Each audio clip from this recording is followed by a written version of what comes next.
El problema que vamos a tratar es, como lo ha definido el Papa en la encíclica Populorum Progressio, el problema más importante de este momento. La cuestión social ha adquirido una amplitud universal. Hoy, dice Pablo VI, el hecho más importante del que todos deben tomar conciencia es el de que la cuestión social ha tomado una dimensión mundial. Y recuerda que Juan XXIII lo afirmaba esto ya de un modo categórico.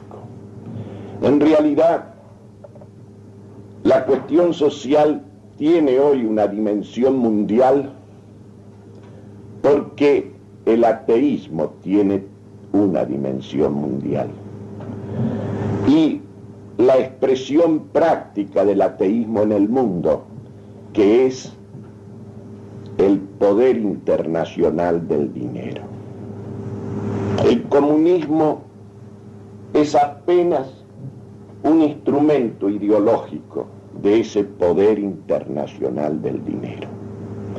La Iglesia, en sucesivos documentos de la cátedra magistral, ha denunciado la existencia de este poder internacional del dinero. Pío XI, en la encíclica Quadragésimo Anno del año 1931, ya lo hizo en forma clara y definida, que vamos a leer enseguida. Salta a la vista, dice Pío XI, que en nuestros tiempos no se acumulan solamente riquezas, sino que se crean enormes poderes y una prepotencia económica en manos de unos pocos. Muchas veces no son estos ni siquiera dueños, sino solo depositarios y administradores que rigen el capital de los demás a su arbitrio y voluntad. Estos potentados son extraordinariamente poderosos, dueños absolutos del dinero, gobiernan el crédito y lo distribuyen a su gusto. Diríase que administran la sangre de la cual vive toda la economía y que de tal modo tienen en su mano, por decirlo así, el alma de la vida económica, que nadie podría respirar contra su voluntad.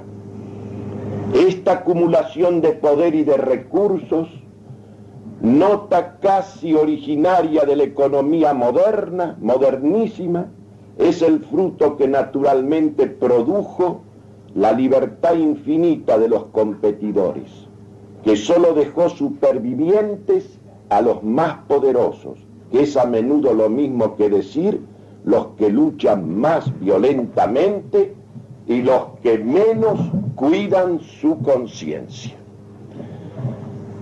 Esto lo decía Pío XI en 1931. Posteriormente, 30 años después de la Segunda Guerra Mundial, el Papa Juan XXIII, en la encíclica Mater Magistra, en la primera parte, cita íntegramente este pasaje de Pío XI y vuelve a insistir sobre la existencia de este poder internacional del dinero, diciendo así: la libre concurrencia en virtud de una dialéctica intrínseca a ella había terminado por destruirse o casi destruirse a sí misma. Había conducido a una gran concentración de riqueza y a la acumulación de un poder económico enorme en manos de pocos, y estos frecuentemente ni siquiera propietarios, sino solo depositarios y administradores del capital del que disponen a su agrado y complacencia. A la libertad de mercado ha sucedido la hegemonía económica, a la avaricia del lucro ha seguido la desenfrenada codicia del predominio. Así toda la economía ha llegado a ser horriblemente dura, inexorable, cruel, determinando el servilismo de los poderes públicos,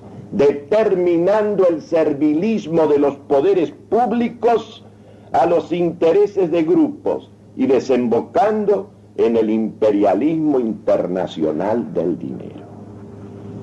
Y la misma cátedra de Pedro, en la encíclica Populorum Progressio, Paulo VI vuelve nuevamente a la misma definición, a la misma denuncia de la existencia de este poder omnímodo hoy en el mundo.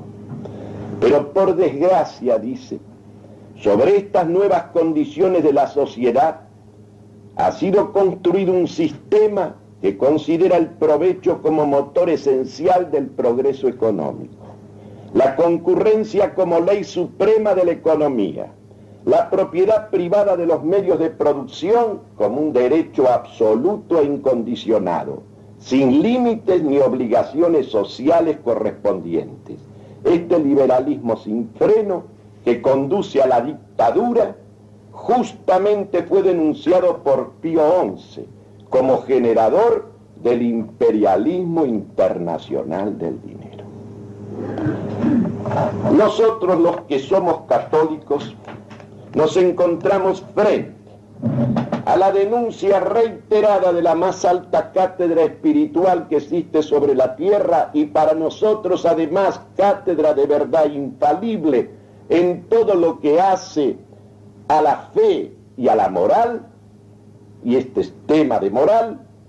Nosotros nos encontramos con la denuncia de esta cosa concreta, enorme, tremenda, pavorosa, que es el poder del dinero. Siempre hubo poder del dinero, siempre hubo usureros, siempre hubo prestamistas, siempre hubo explotadores, pero nunca hubo en el mundo, y sobre todo en la cristiandad, la existencia de un poder que somete todos los otros poderes, empezando por el poder político. Y no hablo solamente de las naciones o de los países subdesarrollados. Los países más sometidos son los más poderosos y pujantes. Comenzando, por ejemplo, por los Estados Unidos de Norteamérica. Este poder regula, domina, dicta la ley, dicta la política exterior y la política interna, maneja la prensa, la opinión pública, lo maneja todo. Y no es una opinión personal que uno formula. Nosotros tenemos que demorarnos en meditar esta insistencia del Santo Padre en reiterar la denuncia de la existencia de este imperialismo totalitario del dinero. Hubo antes banqueros que prestaban a los reyes.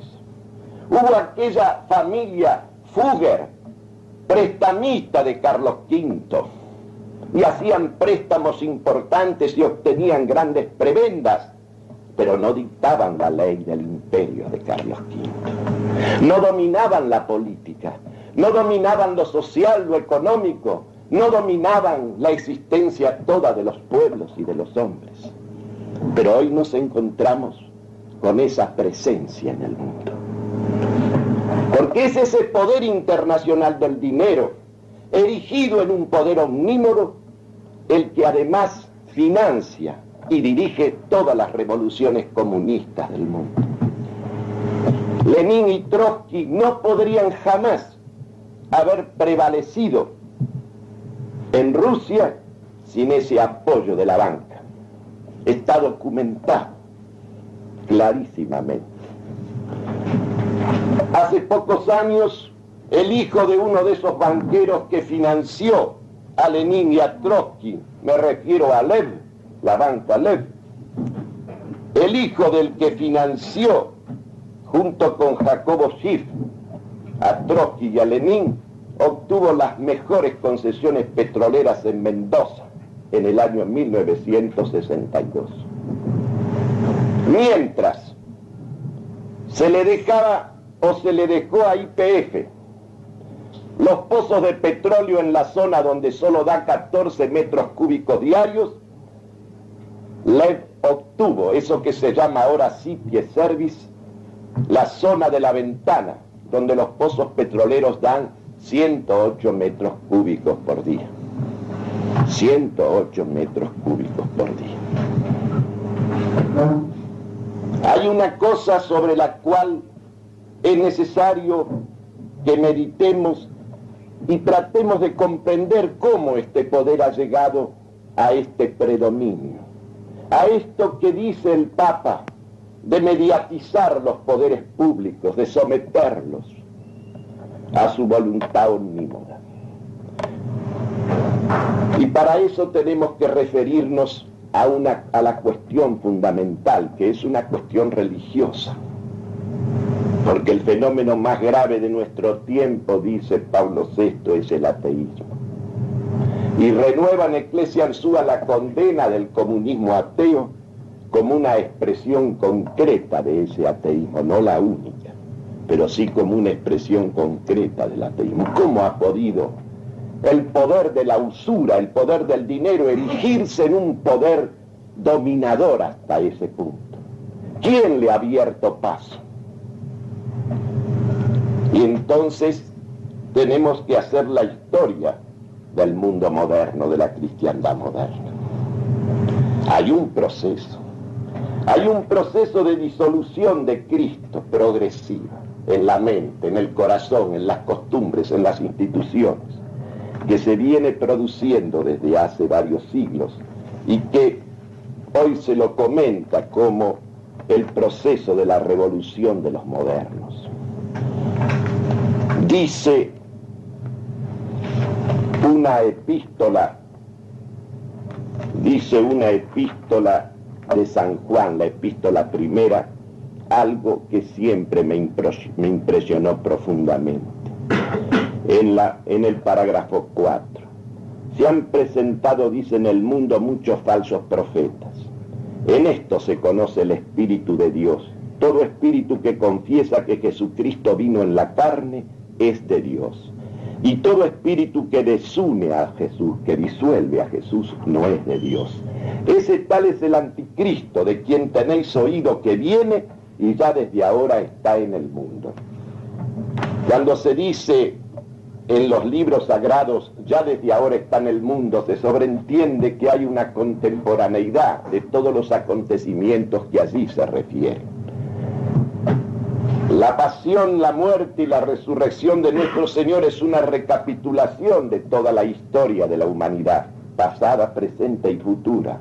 Ningún acontecimiento puede ocurrir en el mundo que sea nuevo, que sea original. Todo lo que puede acontecer ha acontecido ya en el mundo.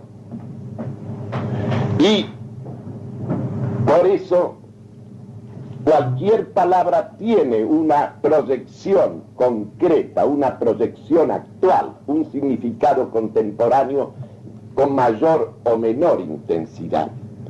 Tomemos, por ejemplo, un momento. Vamos a empezar por la inteligencia, porque todo comienza en la inteligencia. Ustedes toman el discurso del método de Descartes. Se inicia de este modo. El buen sentido, dice Descartes, es la cosa mejor repartida del mundo. Cualquier persona de sentido común sabe que un disparate mayor que este no se ha dicho nunca. Porque el recto juicio, si fuera la cosa mejor repartida del mundo, no viviríamos en medio de tremendas y sórdidas calamidades. Si hay algo que está mal repartido es el buen sentido. En ese mismo discurso del método dice otra cosa. Separa las verdades de la teología, las verdades de la fe, de las verdades de la razón. A partir de Descartes en adelante, en la mentalidad ilustrada moderna, se produce una división de Cristo. Eso que dice San Juan, la disolución de Cristo, la desunión de Cristo. Esos que niegan que Cristo vino en la carne, esos no son de Cristo, esos son el anticristo, con conciencia o no. Porque si hay verdades de fe que son para la salvación y que nosotros las practicamos el día domingo o en el confesionario, y hay verdades de razón que son las que utilizamos para los negocios de la vida, para el dominio de la naturaleza, para el conocimiento de las cosas, para toda esta, o lograr toda esta prodigiosa técnica que le ha dado al hombre el dominio instrumental de las fuerzas materiales de la naturaleza, ya hemos dividido a Cristo. Porque ya tenemos dividido la verdad de fe, la verdad sobrenatural la tenemos dividida de las verdades de la razón, en lugar de la integración de la razón natural en la fe sobrenatural. Y durante siglos se ha hablado despectivamente de aquella expresión medieval de la filosofía ancilla, esclava, sierva de la teología, subordinada a la teología. El día que nosotros hemos dividido la filosofía de la fe cristiana, nosotros hemos dividido la razón natural de la fe sobrenatural, lo humano de lo divino, lo hemos dividido a Cristo. Y si uno analiza el proceso del saber de los modernos, tanto en el campo filosófico como científico, ve que progresivamente la razón natural se mueve totalmente al margen de toda regulación, de toda integración, de toda iluminación, de toda orientación de la fe sobrenatural. Y llegamos entonces a Kant y su crítica de la razón pura, él que es el filósofo por excelencia del liberalismo moderno, de la disolución de Cristo en el plano de la inteligencia, concluirá que la metafísica y la teología no son posibles como ciencia. No son posibles como ciencia. Es privarle a la inteligencia teórica especulativa del hombre aquella finalidad que es la primera y principal por la que Dios la ha instituido en nosotros a esa inteligencia. La inteligencia está en primer término en nosotros para conocerlo a Dios y las cosas que son de Dios, es decir, las esencias, para conocer esa cifra de eternidad que hay en toda cosa que es como un reflejo de la eternidad de Dios. Ese es el fin primero de la inteligencia. La inteligencia tiene además otra finalidad. Por ser una inteligencia carnal, la inteligencia se aplica también al manejo de las cosas temporales para servir a las necesidades materiales y temporales de la vida humana. Pero eso es la aplicación secundaria. Pero esa aplicación secundaria, esa aplicación que tiene que ver con lo que en el hombre muere, con lo que en el hombre perece, con lo que es de esta vida, porque todo el dominio material y el usufructo de las cosas materiales tienen que ver exclusivamente con esta vida mortal del hombre para un cristiano. Y resulta que toda la vida de la razón se ha ido volcando progresivamente a la aplicación a ese orden de saberes útiles, indiscutibles como saberes, e indiscutibles como utilidad y como éxito y como conquista de las cosas y del mundo material.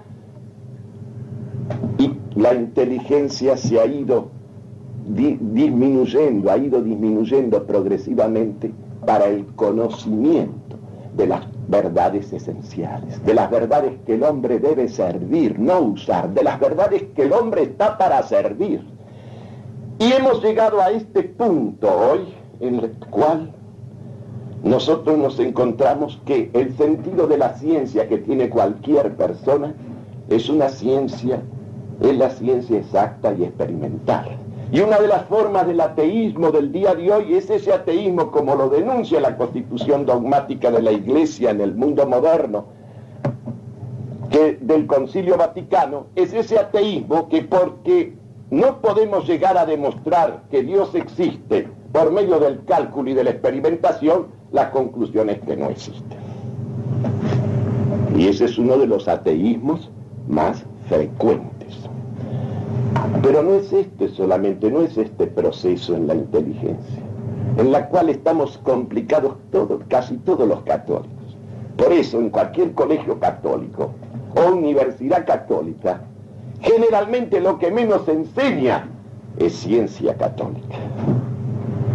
Porque, evidentemente, la matemática, la física, la química, la biología, como ciencia exacta y experimental, es la misma en cualquier lugar del mundo. En ningún lugar del mundo puede haber cuestión sobre el cálculo matemático, ni sobre las condiciones de la experimentación. Porque el conocimiento del mundo material, del mundo que es susceptible de ser mensurado y de ser observado y de ser experimentado, que me lleva al dominio del mundo de las cosas, no crea problemas, porque allí no hay ninguna cuestión de destino planteada. Además, todo ese saber y toda la técnica y toda la industria no te sirve para nada en orden al destino del hombre, al fin último del hombre. Este es el problema fundamental. En cambio, ¿qué pasa con las ciencias del hombre? ¿Qué pasa con la psicología? ¿Qué pasa con la sociología, con la política, con la economía, con el derecho, con la educación?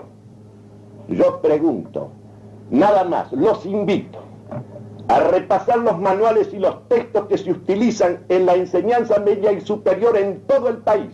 A ver qué lugar tiene el pecado original. ¿Qué lugar tiene el pecado original y la divina redención? En todos esos manuales y en todos esos textos. Hablo de los católicos, no de los que se enseñan en los colegios y universidades laicistas. Y ustedes van a encontrarse que me lo han dividido a Cristo. Lo han dividido a Cristo. La razón opera también para conocer al hombre, para conocer su alma, para conocer las cosas del alma, la convivencia humana, las formas de relación humana y el destino del hombre. La razón opera desconociendo el pecado original, sus consecuencias y por lo tanto eliminando a Cristo. Porque sin pecado original, Cristo está de más. Este es el punto capital, a mi juicio. Por eso, al lado de esta división de Cristo, división de la inteligencia y de la fe, se operó en el siglo XVIII algo que es correlativo de esto mismo. Ese disparate de Descartes, el buen sentido de la cosa mejor repartida del mundo, está presuponiendo que en el hombre hay una naturaleza eficiente y suficiente, sobre todo en el plano de la inteligencia. Cuando lo razonable y lo lógico y lo que documenta la experiencia de todos los tiempos es que somos propensos al error, propensos a la ignorancia. Y sobre todo propensos a la peor de la ignorancia, que es la necedad, creer que uno sabe cuando no sabe. Pero si yo digo, yo que soy fundador de la geometría analítica y uno de los grandes creadores de la ciencia moderna, digo, el le bon sang, c'est la chose la mieux partagée du monde. Y este halago, esta adulación, esta cosa inconsistente, absolutamente falsa, que crea una complicidad universal. Porque observen ustedes que si hay algo que realmente está mal repartido y es difícil, es el buen sentido, la capacidad del recto juicio. Pero viene el siglo XVIII y agrega otra cosa. En lugar del pecado original se postula, lo mismo en un Locke que en un Rousseau, se postula la inmaculada naturaleza del hombre. El hombre viene al mundo inmaculado, bondad natural, la sociedad lo corrompe. Observen bien, Descartes postula la suficiencia del juicio de cada hombre, en lugar de reconocer que si estamos hechos para la verdad somos propensos al error y caemos frecuentemente en el error. Y ahora vienen y nos dicen que el hombre nace inmaculado, no culpable. Observen bien, la inmaculada concepción de la naturaleza humana. Y toda la antropología contemporánea, toda la sociología, toda la política, toda la economía, todo el derecho se edifica sobre la inmaculada concepción del hombre, expresamente formulada o implícitamente formulada. Y por eso, ¿en qué culmina todo eso? En la solemne declaración de los derechos del hombre y del ciudadano. Observen bien. Si uno medita lo que comporta la declaración de los derechos del hombre y del ciudadano, en la cual el sujeto de esos derechos aparece como un sujeto absoluto, como un comienzo absoluto, como alguien que empieza en sí mismo, donde ni se mencionan, ni se reconocen deberes hacia nadie, comenzando por Dios. Derechos del hombre y del ciudadano, sin deberes. No hay más deberes que lo que cada uno reconoce y se compromete a seguir. Hasta se llega a esta cosa aberrante, a negar la naturaleza social del hombre y hacer surgir la sociedad de un contrato, de una convención, una cosa convencional. Una cosa convencional. Todas las democracias contemporáneas se han levantado sobre el origen convencional y contractual de la sociedad humana y sobre la inmaculada concepción del hombre. Y ahora vamos a ver cómo juega esto. Porque evidentemente yo puedo hablar de la inmaculada concepción del hombre, pero ¿qué acusa el hombre al nacer? ¿Qué traemos todos al nacer? Nosotros nacemos con una inclinación egoísta. Una inclinación egoísta, que para un cristiano es una consecuencia del pecado original. Porque el egoísmo es una cosa antisocial. Aristóteles decía, el egoísta es aquel que se ama con exceso a sí mismo. Si yo me amo con exceso a mí mismo, no puedo amar a los demás. Ahora observen lo que se produce en el mundo. Esta inclinación egoísta pasa a ser reconocida como inclinación natural en el hombre, como expresión de la naturaleza humana. Y por el artilugio de la dialéctica, que sustituye la lógica de la identidad y del buen sentido, del sentido común, resulta que el egoísmo pasa a ser una cosa buena, una cosa santa, generadora del bienestar, generadora del bien común.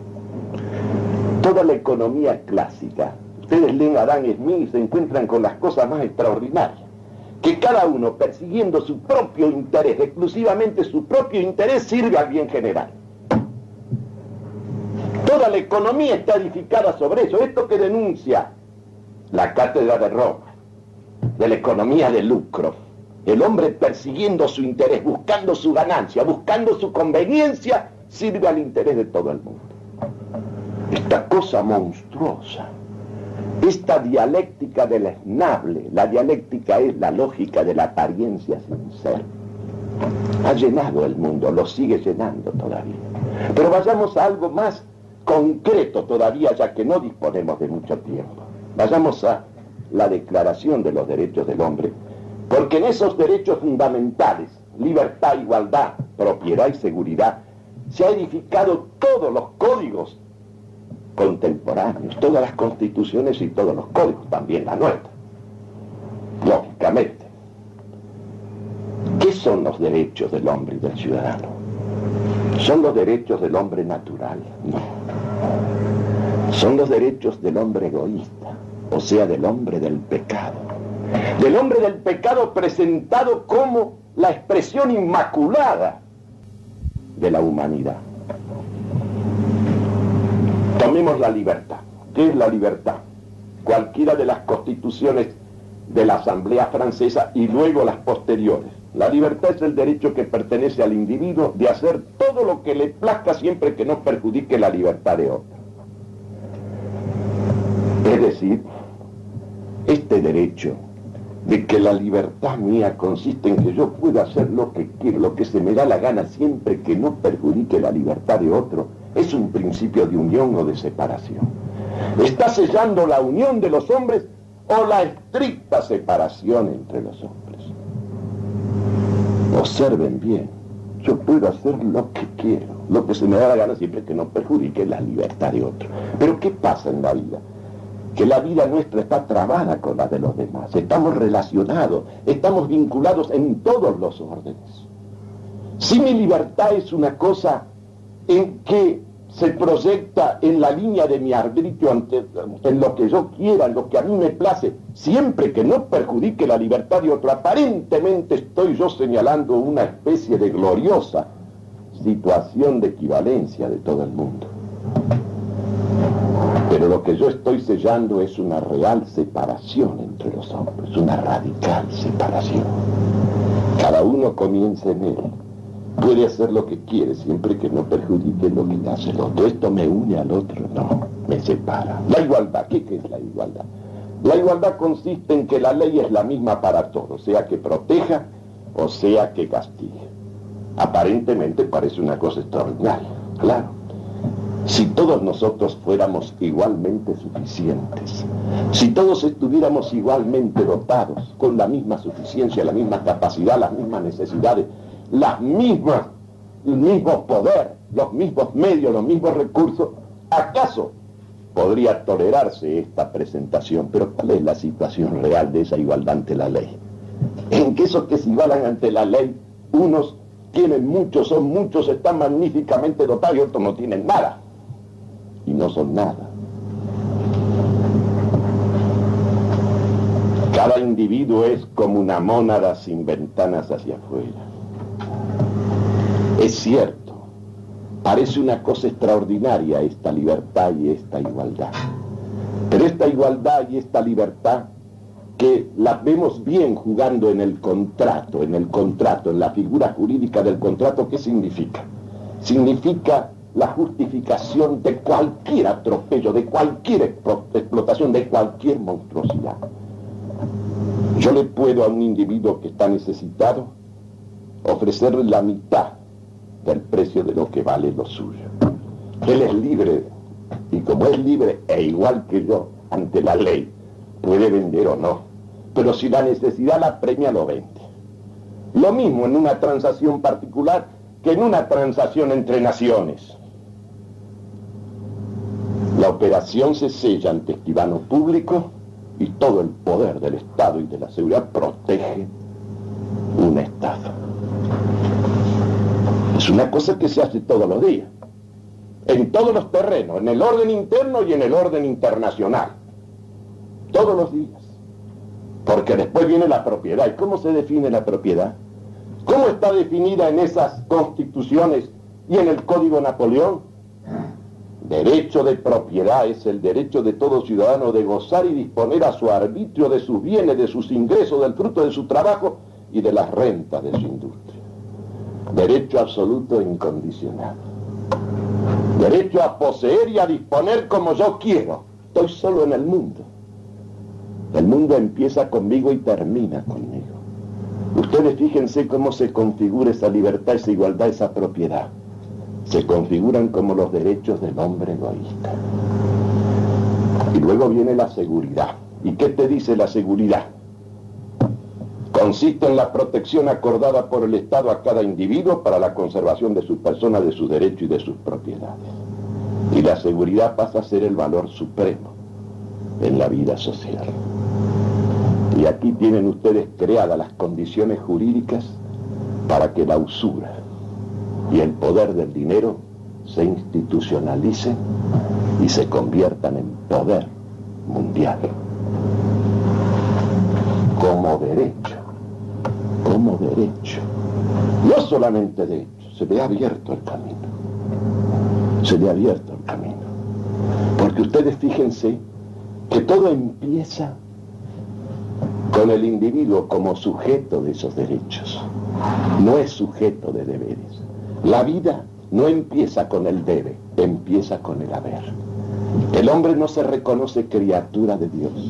No se reconoce ni hijo de sus padres ni de su patria. No le debe nada a nadie. ¿Cuándo empiezan los débitos de uno? Cuando llega a la mayoría de edad y empieza entonces el uso pleno de su razón y sus derechos, y entonces sí, las obligaciones que contraiga lo obligan hasta el límite donde las ha contraído. ¿Qué ocurre en la realidad? ¿Los que se enfrentan son entes abstractos o son necesidades reales y tentaciones reales? Sean de particulares o sean de naciones.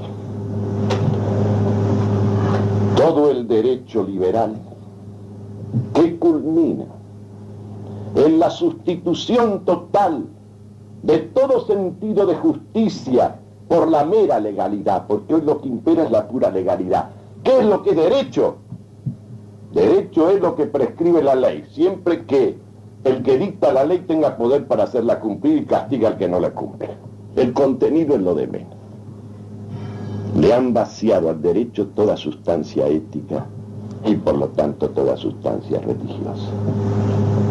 Uno comprende que si considera la economía liberal, esta economía que tiene como motor fundamental el espíritu de lucro, que tiene como ley suprema de la regulación de todas las transacciones la libre concurrencia sin freno, que considera que precios, salarios, rentas, todos la establecen las leyes del mercado.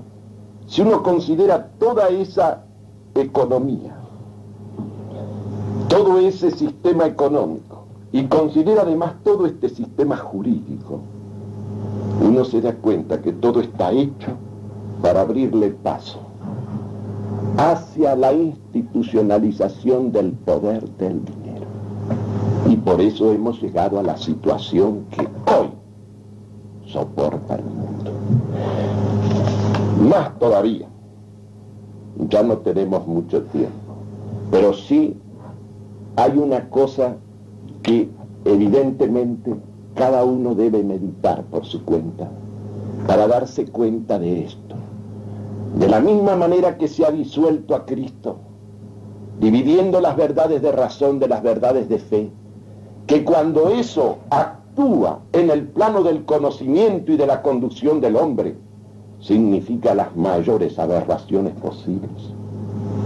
De la misma manera también se lo ha dividido a Cristo en el plano de la conducta en todos los terrenos, sustituyendo el pecado original por la inmaculada concepción del hombre. Y sobre esa inmaculada concepción, sobre esa bondad natural, se edifica toda la antropología moderna. Todo el derecho, la economía, la educación también. Abran un libro de psicología, un tratado del alma humana.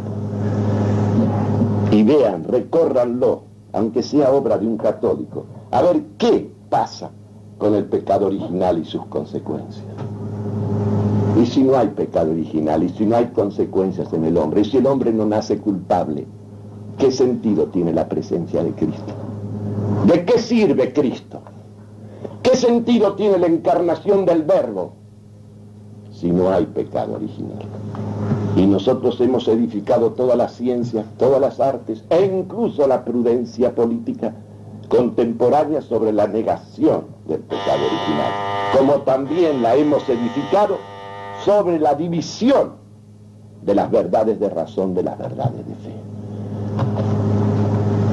Para concretar, hemos llegado a este planteo de un mundo en el cual nunca ha habido tanta legislación como ahora.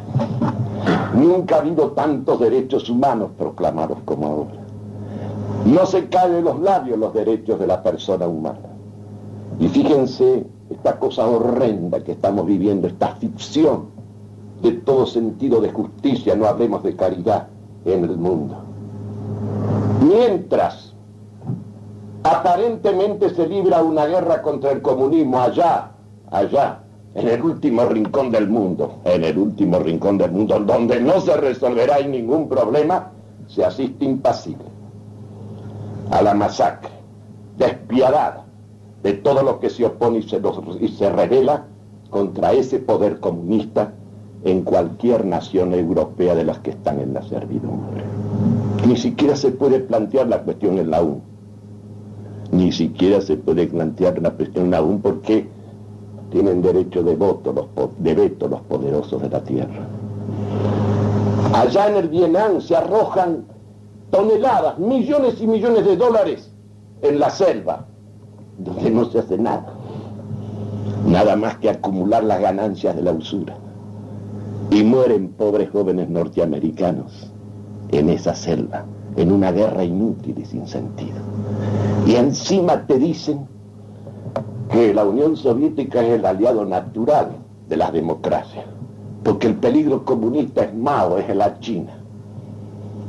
Los otros que sojuzgan, masacran, hacen lo que se les da la gana, lo mismo en Hungría que en Rumania, que en Checoslovaquia, son los aliados naturales. Esos van a pelear mañana junto con las grandes democracias contra el peligro comunista que es Mao Zedong. ¿Hasta cuándo durará la imbecilidad humana?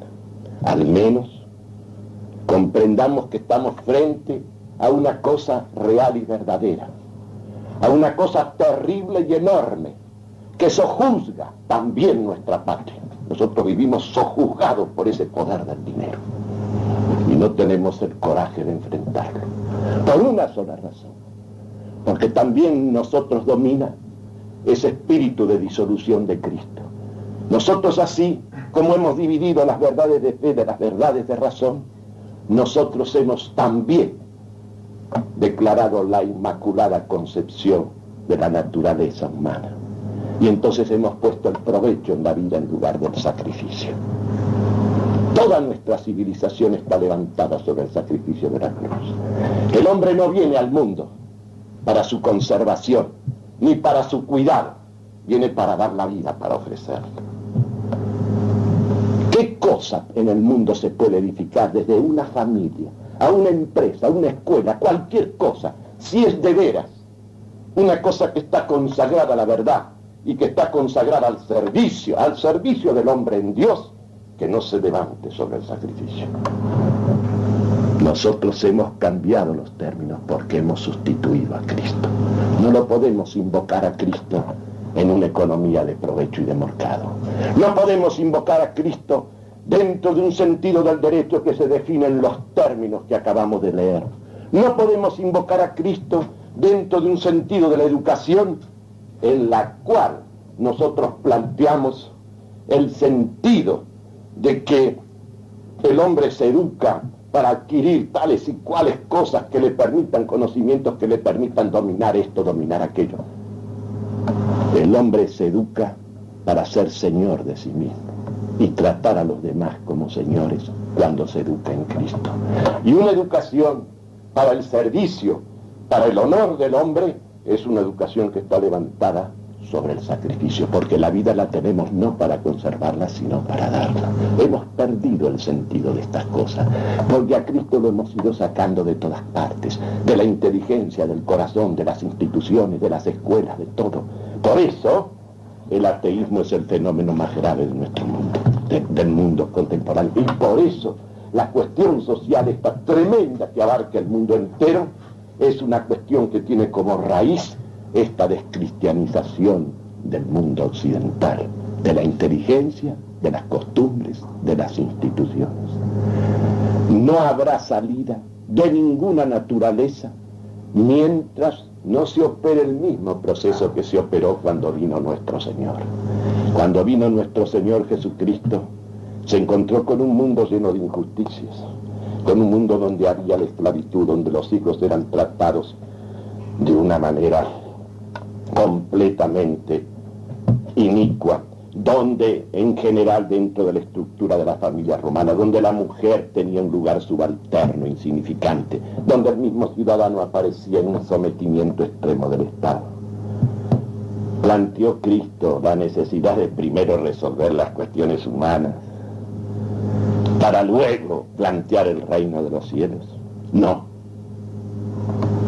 Comenzó la predicación del Evangelio y la propagación de la Iglesia sobre la sangre de los mártires y de los hombres que hacían del sacrificio el testimonio acabado de la verdad. Y se fueron renovando los hombres, y se fueron renovando las mentes, aún las más duras. Y entonces empezó el proceso de liberación de los hijos, de liberación de los esclavos, de liberación y elevación de la mujer y de dignificación del ciudadano.